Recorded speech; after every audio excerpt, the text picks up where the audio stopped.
students, welcome to Chem Glory. Today's topic is laws of chemical combinations. We have 5 laws of chemical combinations. So let's start our topic. We know that atoms form molecules. Molecules form elements. Finally, elements combine to form many compounds. So, while elements are combining to form compounds, these are governed by 5 laws. Okay, students? So, among them, first law is law of conservation of mass. This was put forth by Antoine Lavoisier in 1789. This person performed careful experiments for combustion reactions. And finally, he found that in all physical and chemical changes. What are physical changes, students? Color, smell, melting point, boiling point, isn't it? What are chemical changes? Acidity, basicity, combustibility, etc. So finally, Antoine Lavoisier found that in all physical and chemical changes, there is no net change in mass during the process. That is, there is no change in the mass before the reaction and after the reaction. Okay, students.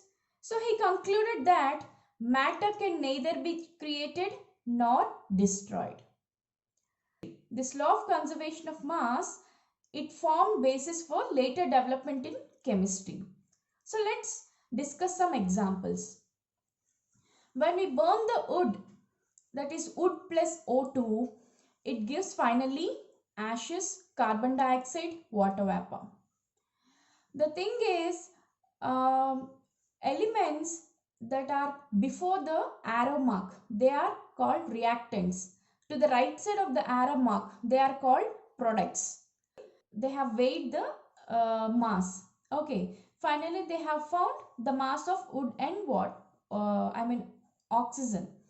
Next, in the products, they have found the mass of ashes. They have collected ashes, carbon dioxide, water, and they have found a mass of ashes, carbon dioxide, and water. Okay. Finally, they have found the mass of wood and oxygen, that is reactants, is equals to mass of ashes, carbon dioxide, and water, that is products. Okay. Next example. Methane plus oxygen. CH4 is methane and oxygen. That gives carbon dioxide and water. Here also they have found that mass of reactants, that is methane and oxygen, is equals to mass of carbon dioxide and water. Next example. Red powder mercury oxide on decomposition, that gives silvery liquid mercury plus colorless gas oxygen. Here they have weighed the red powder mercury oxide and they have found the mass. Here also they have weighed mercury and oxygen, and here also they have found the mass.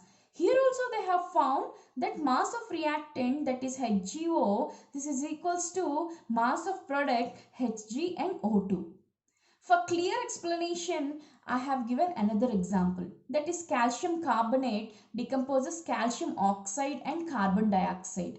Okay, here calcium carbonate is 100 grams and calcium oxide mass they have weighed and the mass is 56 grams and mass of carbon dioxide is 44 grams. So let us see this follows law of conservation of mass or not. As the mass of reactant, that is calcium carbonate, is 100 grams, let us add the mass of products 56 plus 44, that is 100 grams. Now I think you can understand, students. See, the mass of reactant is equal to mass of product.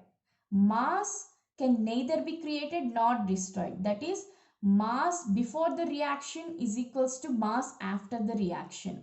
Okay, students, mass did not change. This is law of conservation of mass. Hope you understood with all these examples. Now, let's solve few questions. First question. According to law of conservation of mass, how much carbon dioxide was present in the copper carbonate? And they have given us this reaction. CuCO3 gives rise to CuO plus CO2. They have given mass of this CuCO3, mass of CuO, and they have asked us to find the mass of CO2. First, students, do not panic after seeing the question. The thing is, in this concept, you have to know what is the reactant, what are the products, and which mass has been given, and what we have to find finally. These are the questions you have to keep in mind. Here, what is the reactant, students? CuCO3. Okay. What is the mass of reactant CuCO3? 123.6 grams. And what are the products, students? CuO and CO2. And they have given mass of CuO as 79.6 grams. They have asked us to find the mass of CO2, right? How much carbon dioxide was present in the copper carbonate. They have asked us to find the mass of CO2. So, they have given according to law of conservation of mass. We know that in law of conservation of mass, mass of reactants is equals to mass of products. So now I will equal this mass of reactants and products. 123.6 grams mass of reactant is equals to product 79.6 grams plus CO2. We can take this as X value. Okay. Now I'll take this 79.6 grams to the left side. So it becomes negative value. 123.6 minus 79.6 is equals to CO2. Finally, carbon dioxide mass is equals to 44 grams. Okay, students. So now we have found mass of carbon dioxide as 44 grams. But let's see this follows law of conservation of mass rule or not. Here, what is reactant mass, students? 123.6 grams. Okay. What are the products masses? 79.6 grams. This one, CuO. Plus, now we have found CO2 mass, right? That is 44.0 grams.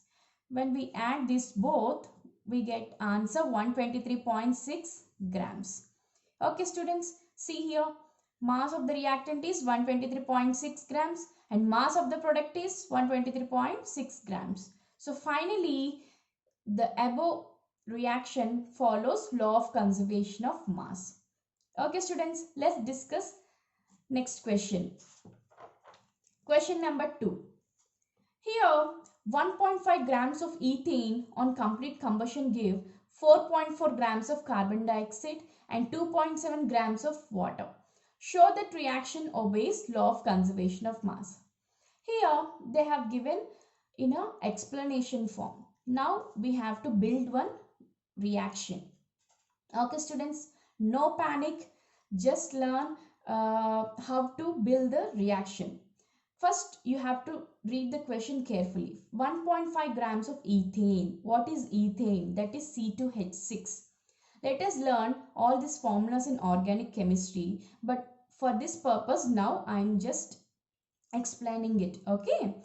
On complete combustion, combustion means reacts with O2, gives 4.4 grams of CO2. See, what are the products? CO2 and 2.7 grams of water. Okay. Now we build the reaction.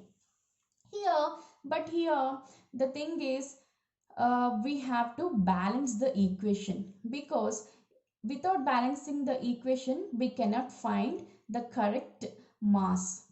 Okay, so now let's balance the equation. By learning empirical formula, molecular formula, I'll teach how to balance the equation, but for this question purpose also I'll teach you how to balance the equation. Okay, students, here how many number of carbons on the left side? 2 carbons, right? So how many number of carbons on the right side? 1 carbon. Okay, so now we'll multiply this carbon by 2, so we'll get 2 carbons.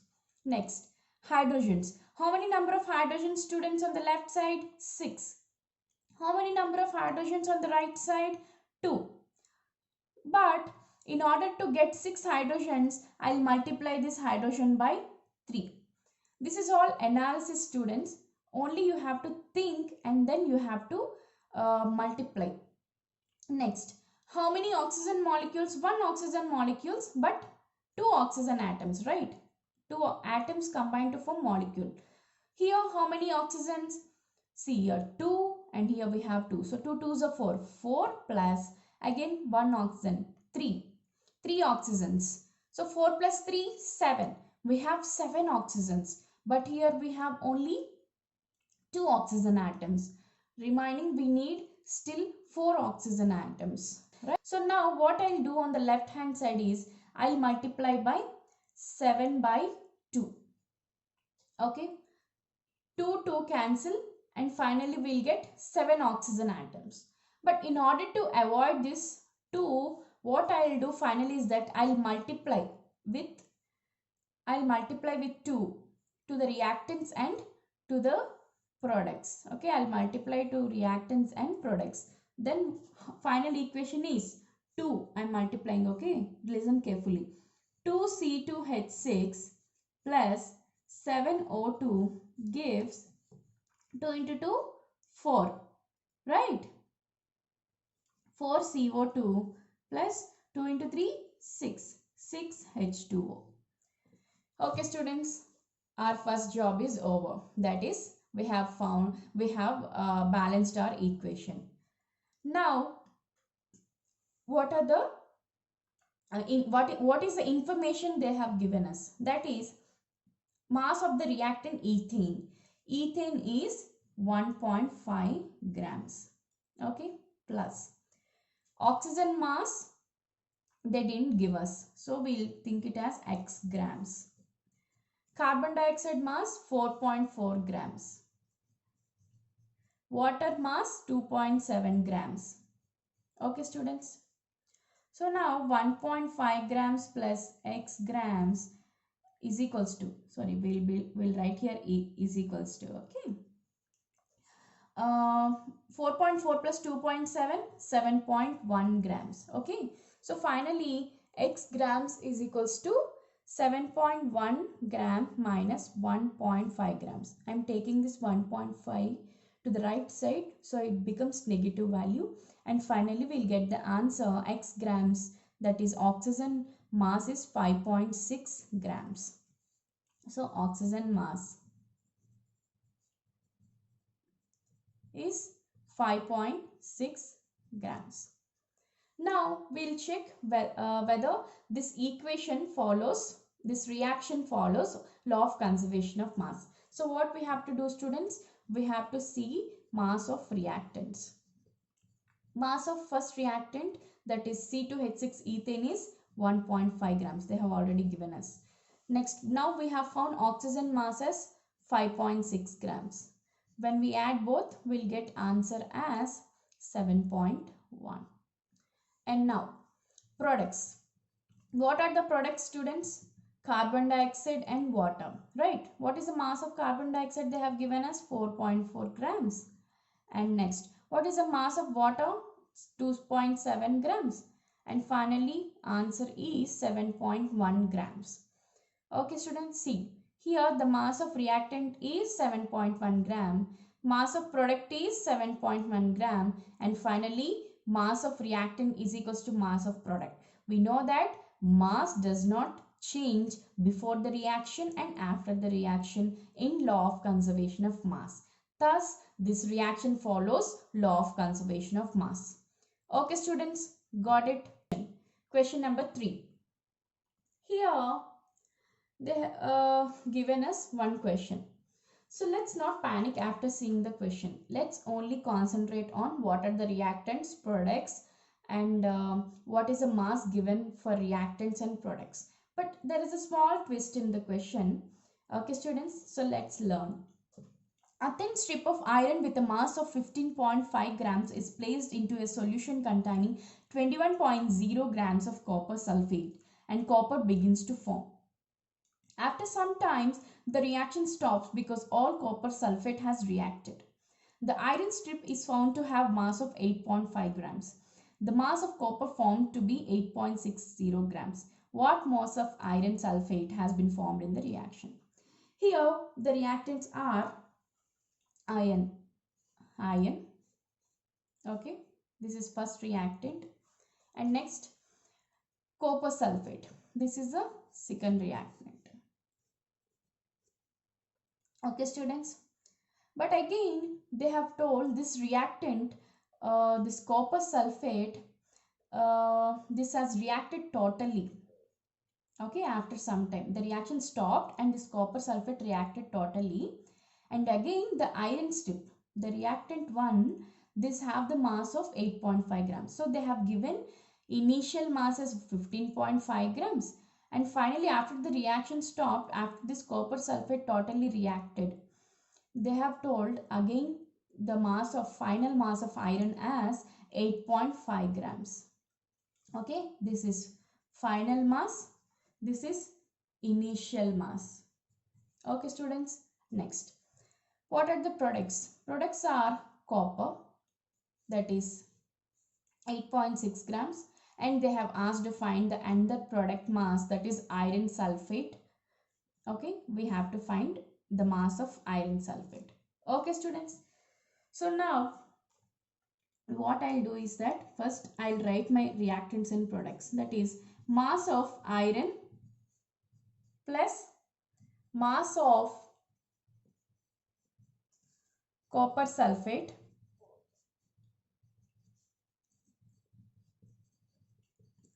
is equals to mass of copper plus mass of iron sulfate.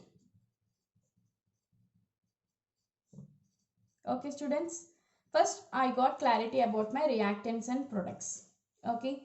Now, the small twist is they have given initial mass and final mass of iron, right? So, we have to find the final mass of iron by subtracting initial mass minus final mass. I mean, we have to find the mass of iron by subtracting initial mass and final mass. That is, initial mass is 15.5 grams. Final mass is 8.5 grams. So we'll get 7.0 grams. Okay, students. This is the mass of iron, one of the reactant.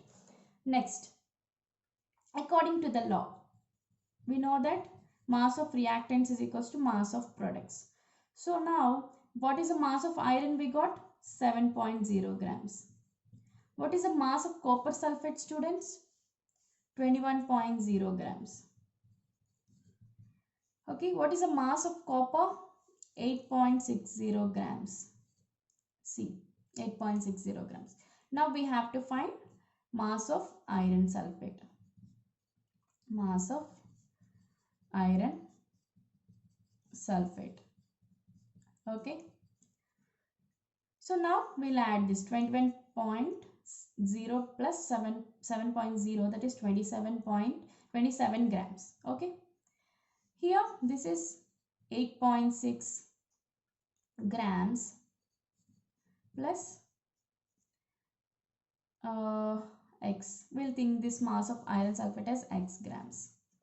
Now finally, mass of iron sulfate is equals to 19.40 grams. Okay, students. Now we have got the final answer, mass of iron sulfate as 19.40 grams.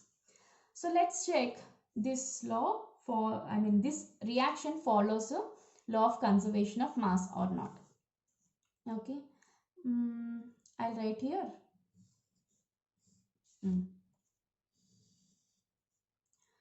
Okay, what is the reactant, students? What are the reactants? Iron and copper sulfate. So iron mass 7 grams plus what is the copper sulfate mass? 21 grams, and we'll get 27 grams. And what are the products? Copper and iron sulfate, right? What is the mass of copper? They have given 8.6 grams. Now we have found the mass of iron sulfate as 19.40 grams. And finally, this is also equals to 27 grams. See, students, Mass of reactant is 27 grams. Mass of product is 27 grams. So finally, we know that in law of conservation of mass, matter can neither be created nor destroyed. That is, mass can neither be created nor destroyed, right? So finally, it follows law of conservation of mass. Okay students, thank you for watching this video. If you like this video, please subscribe, share and like. And if you have any doubts, let me know in the comment box. Thank you students.